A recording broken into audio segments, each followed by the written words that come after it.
Hi, I'm Jagger Qualls. I graduated from Miller Grove, and now I'm here at Southeastern Oklahoma State University, and I'm studying aviation, the professional pilot program, and I love to fly. Miller Grove, school's pretty much your family, you know everybody. I had 18 kids in my graduating class and knew all their first and last names.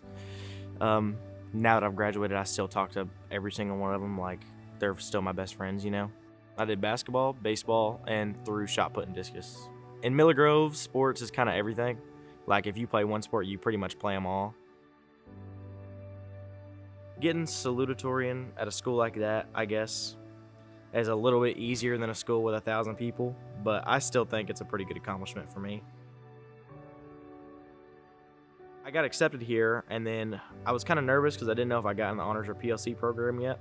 And it was like 3 or 4 weeks after I got accepted, I got in the mail my acceptance letter to President's Leadership class. So, as this shirt says, I'm in the Southeastern President's Leadership class here. My parents are Jana and Cody Qualls. They are the best things to ever happen to me for sure.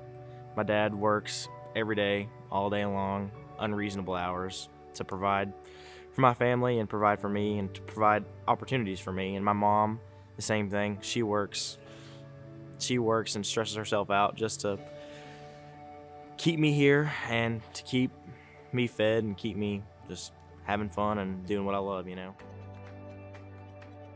I guess our plan is that my family was going to try and help me as much as possible, and I was going to get a job as soon as I got here and work as much as possible and just try and keep money in my flight account, take out loans for school, just do what I had to do, Yeah, my interview, I think, was probably best case scenario. I think I had, out of all the cards that were dealt, I had the best hand within my interview because Oscar was super cool.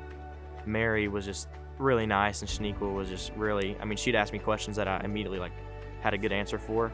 In that moment of when I walked out of the classroom door and I see Mary, Oscar, and everybody out there, and Robin, and I was just like, immediately I just started shaking. I was like, holy crap, this is real, That's one of the most surreal feelings I've ever had, and one of the most I don't know how to explain what I was feeling in that moment. It's a blessing.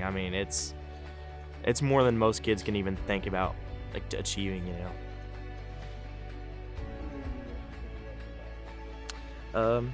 I guess when I was little, just seeing airplanes in the sky and stuff, and being around Silver Springs Airport a little bit, really I guess put it in my heart that I wanted to fly. It's just like back home is what I like. It's just I know everybody. I have a personal connection with most people, and that's just really the main thing that really makes me happy about here. The first time solo is one of the most if I don't land right and I crash, I'm gonna die kind of feelings. You're just you have to do everything right. It's really scary, but really I'm free, I'm by myself in an airplane.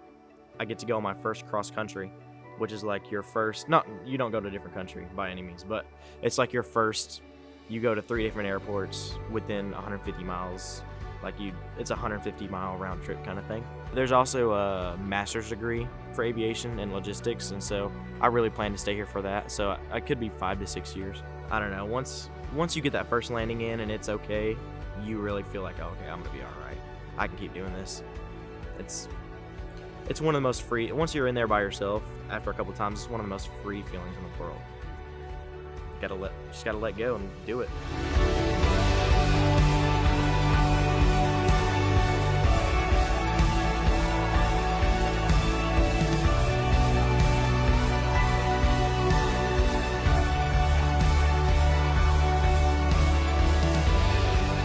I think what I want to do, honestly, is try and help small schools a little bit more.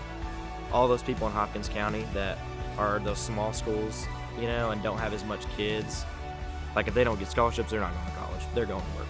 So I really think that a long time down the road, if I'm financially able, or if I'm in the situation where I'm able to in any way provide something like the Bright Star Scholarship, or maybe even offer 15 instead of 10, and 5 of those are going to small schools, for sure, no questions asked, that would be super awesome.